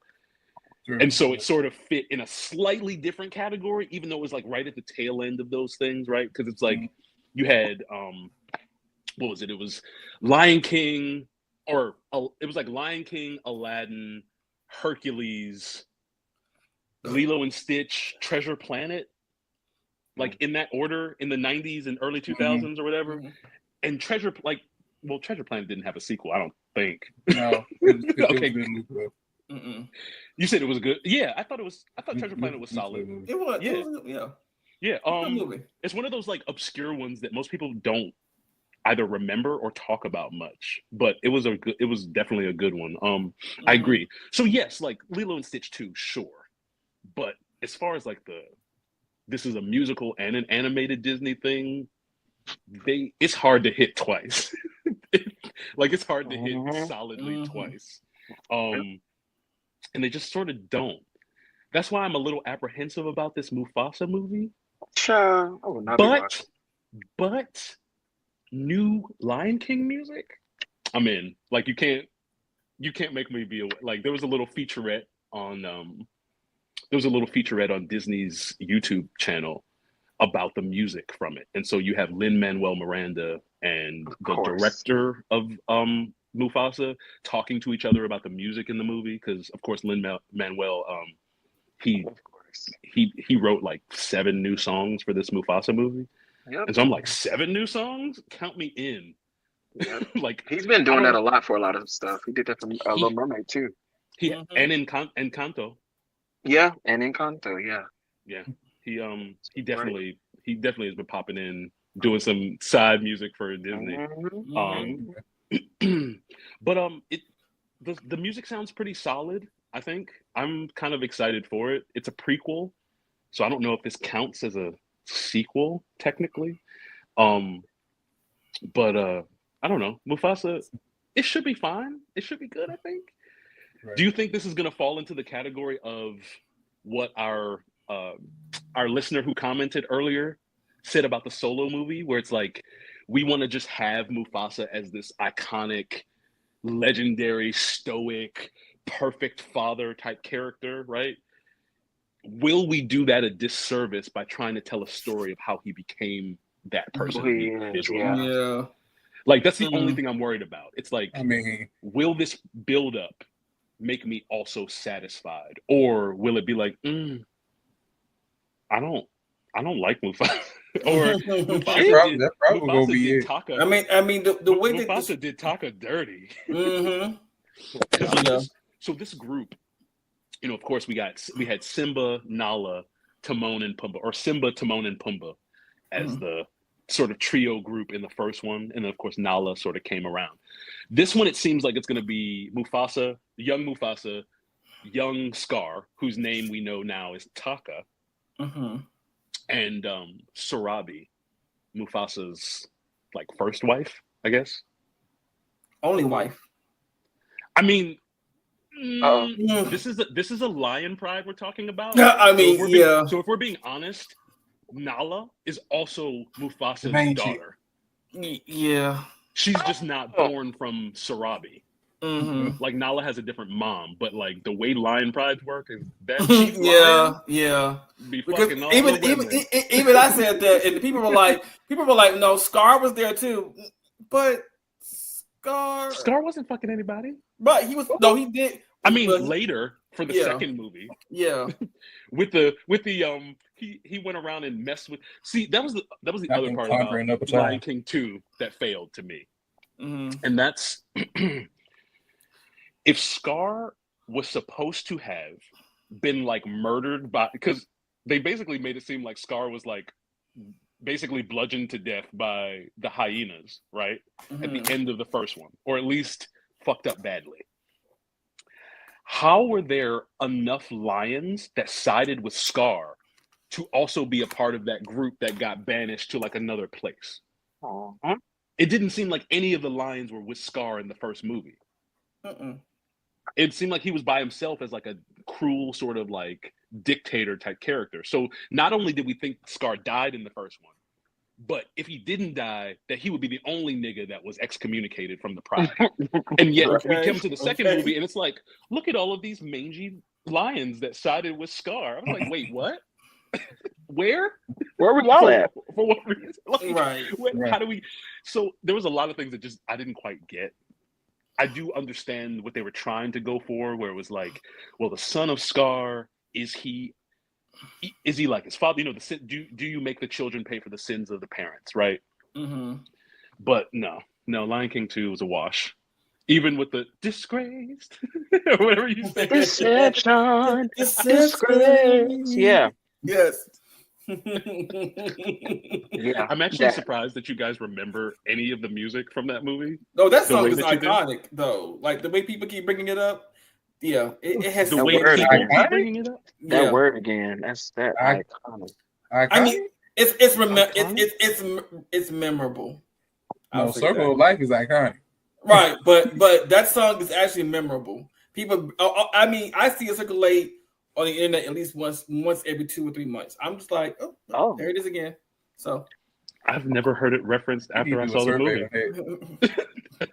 I've never heard a single song from Lion King 2 after I saw Lion King 2. But hey, I understand. We roll in different circles sometimes. That's okay. I just Okay. Two different algorithms. Right. But I'm gonna get to these comments. Yes. Cedro, Oh my God. did you feel the emotional translated during "I'm Not That Girl" in "The Wizard and I"? Yes. Yes, I do. I also think that with "I'm Not That Girl," what was happening in the visuals added to that.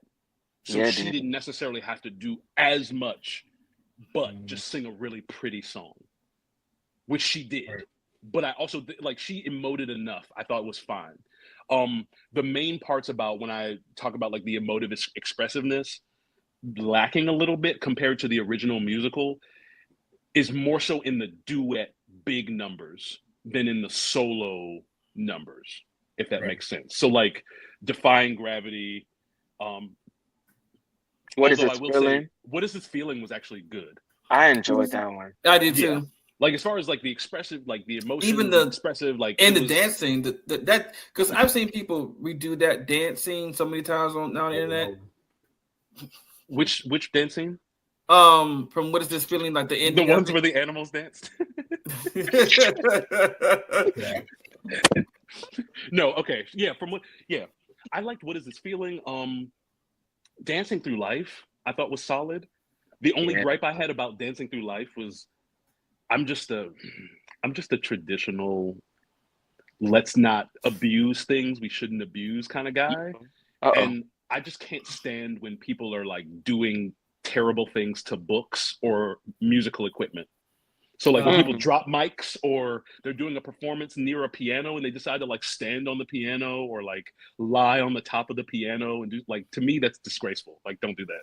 So in Dancing Through Life, the part that was irritating to me, even though the performance was great, was like most of the dancers, including the main guy, Fierro, like they were all like skipping and sliding around on books. Books. I was like, Yes. can we not treat books like this, please? Creative ideas for choreography, sure. However, like you guys are fucking. I hope these aren't real books. Y'all are fucking them up. Y'all are fucking up real books, and I'm. Oh my gosh. But no, but I'm Not That Girl. Solid. The Wizard and I. That to me was the part that got me into the musical. Yes. Like when she. When I meet the wizard, I was like, yes, Yes. Yeah. Yes. But Her choices, her choices vocally, it just made you feel like, okay, I'm feeling what you're saying. I get what you're saying, and it was just like, especially when she walked out, outside and was like, "And I said with the wizard." Man, like, sing, girl, sing. And it was like, yes, the reflective part when she's like looking at the visions and the colorful glass and and sees herself. Yeah, and she breaks through that, and then you see like the field of like wheat or whatever leading up to the cliff, and just that like just that moment where she's going from something so closed, you know, sort of the metaphoric aspects and symbolism, where it's like she's going from like this really closed space, and then she comes out into the openness. And she let it out. You get this idea of like the possibilities that she's singing about in the song, and the things that are happening in her life are opening in a way that's unlimited, right? And then of course we get that music, the unlimited music happening in little spurts and teases here and there throughout all of the music of Wicked, which does happen in the musical. But it's just the choices. I mean, I was listening to a podcast that said something that I agree with when it comes to The Wizard and I, and that is The Wizard and I is not typically one of those songs in Wicked that stands out. I've heard that. Yep. She made it stand out. Like she made this song iconic for herself. Where it's like you can listen to this song and then it sticks out to you more. Like watching the musical before, it was like, okay, this is cute. Like she's happy about seeing the wizard, whatever. This was like, oh, Cynthia's gonna come with it. This movie, Like I'm here for every note. But she killed it. She killed it. Yeah, usually the go-to songs, from what I've been told from people who have seen the musical, the usual go-to songs are obviously Popular and Defying Gravity. Like those two can basically make people see, okay, this is how this is gonna go. Yeah. And for the second act, we're not there yet, but there's a song called For Good. For Good, yep. I want to hear that. Such a pretty. I haven't heard please that one look it yet. up after this. I will. I love it. I've listened to the whole soundtrack, and make sure you the listen original. make sure you listen to the original. Yes. If it doesn't have Adina or Kristen doing it, It's an original. it don't matter. I'm sorry. It matters. It just matters a lot less. I'm dead and it don't matter. Wow. Okay. Next comment. Cynthia is a Broadway singer. Yeah. No, so she wouldn't do that. Okay. She wouldn't do what? But she wouldn't do what? We're saying. There was a response to the comment. We said that you know how we will overrun a song or overdo it. Okay. Yeah. Gotcha. But like I said, like the comment said, she been in place for like The Color Purple. Yeah. So she knows when to hold back and what. Yeah. Well, I'll say that The Color Purple is sort of it's an exception to that rule because the music in The Color Purple is specifically like a lot, especially for she was the main character. She was Celie, yeah. She was Celie. So but the music for Celie in The Color Purple musical is like specifically set up so that you can run it into the ground. Yes, it can. Like it's set up. It's set up for that. And it's not that she does, but she does do a lot more embellishment in that. But that song is sort of specific. Like that music is set up a little bit more for that. This is like very much not only is it an iconic musical, but it's also like a very traditional, iconic Caucasian musical when it comes to like auditory sound. Yeah. So you almost can't have too much soulful flair, or it will take you out of like some of the parts that you need to express. So I do think like, yes, she's a Broadway singer, she's a professional. Also, you've got a lot of people directing this and listening to her and giving her feedback and all this other stuff. So like there's going to be a lot of editing anyway. Like we don't know how much she wanted to do that got tailored, right? But I will say that she is excellent at choosing the right moments to do any flair. And it fits so well. And even when it doesn't fit, because there were some times where she did a couple of things where it didn't fit, but she's so deft at what she does that she just floated right into the next phrase. So it didn't throw you off. You know what I mean? Like it didn't throw off the rhythm. It didn't throw off anything. She's very good. Like it's scary how like warm and bright her tone is. Because normally you don't get both in a voice. Normally you get like a very warm, round, inviting, buttery tone, and then you'll have the bright, sound can carry, very distinct, very pointed tone. She has both, and that is a rare talent to have. And it's just so pure and smooth. That's why, like, when I listen to her in The Wizard, the reason why I like The Wizard and I is like, if I just listened to her sing The Wizard and I'd be like, who is this white woman that's got a little bit of soul? Just because of how like pure she sung it, and didn't necessarily like give the overindulgence of flair sometimes that we can be known for. Like she has such a pure voice. It's scary good. It's like it's scary good. Like I was listening to her sing, like I'm sure, Keeman, you were probably listening like I was. It's like, let me see if you sound bad. Like, where you got this? Like, okay. Like every time I heard somebody sing, I was like, are you gonna sound good, or is this gonna be a little? I got a little nervous. I wasn't disappointed at any point, and it's hard to do. That is a hard thing to do performance-wise. Yeah. Agreed about popular in the movie, says AKA Braille. Liked it more than the musical version. Ariana really understands comedic timing and physical comedy. She's a Muppet. Not she's a You know, Muppet. there's so Ariana many Grande. things. There's so many things different. Like because again, although I haven't seen the musical, I have listened to the soundtrack, and it's just like how different certain things are. How both Ariana and Cynthia took these usual songs and kind of tweaked them a little bit. Whereas, like, for Ariana specifically, she did like a mix between Kristen and a little pop, and she kind of merged them in the middle, met them in the middle, and was just like, all right, let's make this a thing. Also, like the talking points in the songs, like that talking, singing type thing. Yeah. That both of them done in most of these songs is so good, and it brings out some kind of emotion every now and then.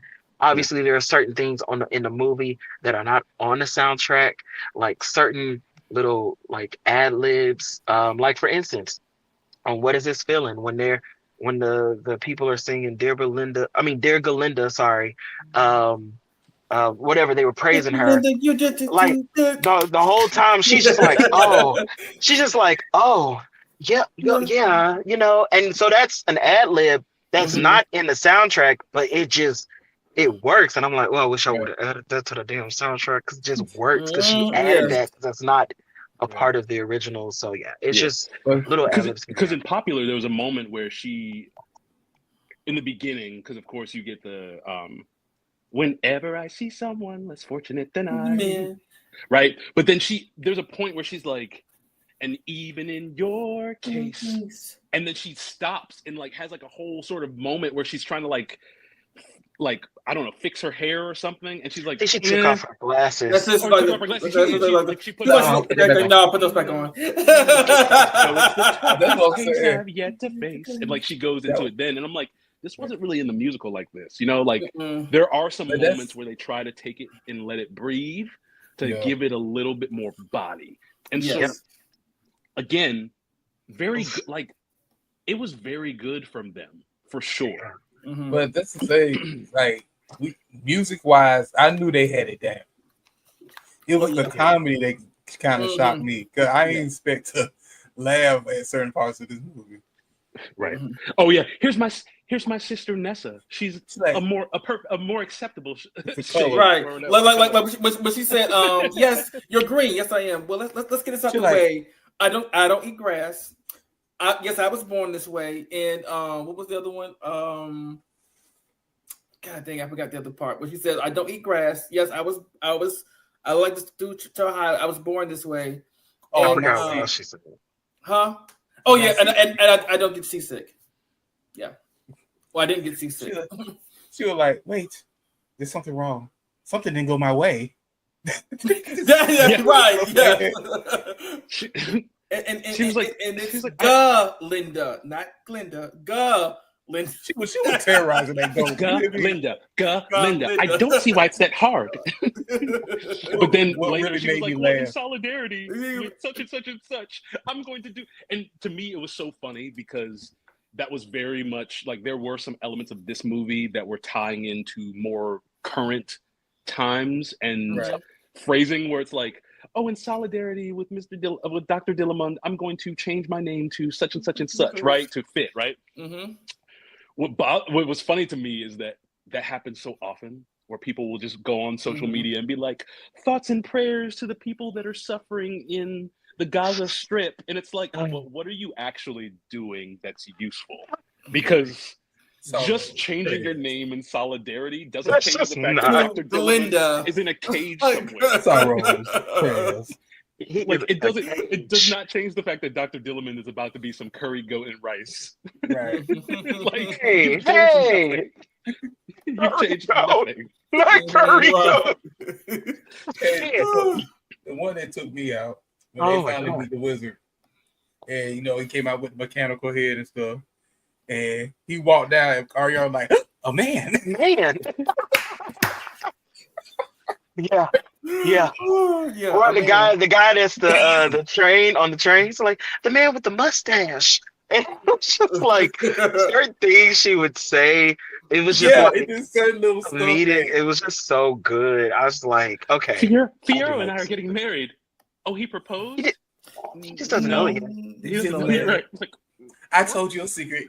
And then she didn't run to a bed in that part. That was so funny. She really got comedic timing. Yeah, she's good. I enjoyed it. I'm kind of interested to see how award-wise how this movie's gonna do. You know, it's like I have these expectations, but at the same time, you can't have expectations because Right. you know they gonna do what they gonna do. No. But I'm hopeful because it's literally like this film. Because at first it was so interesting. I remember I listened to a podcast and somebody was like, this press run that they've been having, the two of them been having, has been getting on my nerves because they're like just so emotional and so this and that. And then she was like, but then I saw the movie and she was like, bitch, I get it now. I get it. She's like, I understand. She said, I understand why they are so like this with everything that they do because the movie just kind of brought them to another level of like being amongst each other and being able to tell each other's emotional cues and like the scene of the Ozdas, you come to find out upon like the little videos that they put out behind the scenes, the cry that Cynthia does was not a part of the script. Like she just did it and then Ariana wiped her face and said it's okay or whatever. Like that wasn't part of the script, but they kept it. So it was just like one of those moments where it's just like, you can see certain things. And I also had this conversation with somebody else who's seen the musical about how with movies, you can see things a little bit more closer compared to at a musical or whatever. And it adds more to what is being said or done. But from what everybody that I've talked to that have seen the musical, they've said this is probably the best musical adaptation that they've seen. Like, because there have been many that have failed. Many. Many. Yes. In the Heights. If we're talking about recent stuff. Yeah. Because, like I said, I'm not a theater kid at all. Was Chicago a failure? No, Chicago was not a failure. Chicago's considered one of Chicago's like on the top 3. Because I don't personally like the musical Chicago. I'm talking the movie. Just because for me, when it comes to vocal and choral singing, I enjoy way more harmony. In Chicago, because of the style it's in, the very sort of jazzy style, it's a lot of unison. Like it's a lot of like unison and gosh, what is the cell block tango? Well, I mean, especially all of it. Yeah, like, the whole thing. All of Chicago is like most. Like, there's very little harmony, except if we're talking about the instrumentation. But like the vocals, it's very much unison. I think the most that they do to try and give any sort of color to that is in the cell block tango. They do. Oh gosh, what's the term in a round? You know how like like in school you'd row your boat, and then like another group of people would come in right after that to start the song, and you'd all be singing. A chorale? It's called a round. Okay. It's a style of It's a style of polyphony, which is like multiple melodies happening at once. But it's like a very simple style of polyphony where you're still like everybody's singing the same melody. They're just singing it at different intervals and times. But like Chicago does a lot of that. And so for me, musically, I don't really care that much about the music from Chicago. Cell Block Tango is a great song. One of the great ones from it. But like I'm saying from the Chicago musical to the movie, was the movie a success? Oh, we yes. Yes. One of the top 3 considered of all time. Like people consider Chicago before Wicked, people considered Chicago to be that movie. Was the only one that they felt like got it right from the musical adaptation to it. Yes. Chicago is like probably number 2 now. Oh, I'm sorry, I've been reading a comment. Like Rent was fine. I say Rent was fun, but I mean, I think if you've never seen the Rent musical, the Rent movie is good. Yeah, it's one of those things where it's like if you've seen the musical and you sort of know how it flows, there's some parts of the Rent movie that get truncated and changed a lot in ways that don't necessarily. Yeah, so but I don't think that the Rent movie was bad. It was just not quite the musical. Now, I do think that some of the thing that was going for the Rent movie was that most of the main cast for the Rent movie was the same as the original Broadway cast. So like the guy who played Roger, the guy who played Mark, the guy Maureen, Taye Diggs' character. Yeah. All of those actors were part of the original Broadway cast. The only new people they brought in was the what is the name of the woman who was with Maureen, the black woman? God, what's her name? But she wasn't the original cast member. And Rosario Dawson was not Mimi in the original cast. But everybody else was part of the original cast. And so I think that was doing good things for it. But I don't think Rent was that. Like I think Rent's still probably like top 5, 6. Say it again.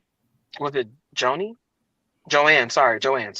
Yes, Joanne. Thank you. But yes. So okay. Quickly with AKA Brett, I'm gone. Photorealistic CGI animals. To be honest, they weren't good at emoting in the first live action. Do you think it looked good when they began to sing? He's talking about the first Lion King. I mean, not the first Lion King. The new Lion King live action with Beyonce.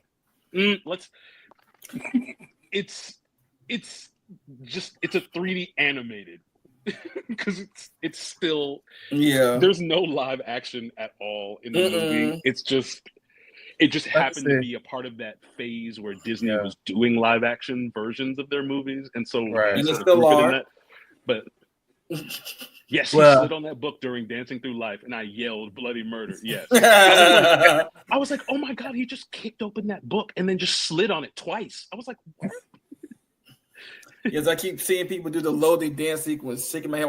No, black people are doing it too, not just the white folks. No, it's definitely black people doing it. And remember that the cast, the background cast is actually the original cast from the Broadway play too. So they knew what they were doing. they were getting it. And black people have been doing that. I love the music from the Heights. The movie was very close to the play. However, I know what the complaints about colorism. Yes. I mean, the music. See, and that's the other distinction we have to make here. Like, we actually have to make sure that we say it. It's not that we are knocking the actual musical or the music. Right. It's more about the adaptation from the musical to a movie and the discrepancies that gives us that we're balking at. Like, In the Heights isn't a bad musical. The movie just fell short in several places that didn't make it one of the greatest musical adaptations. Yeah, that's all. Yeah. Now there is one more thing that I want to bring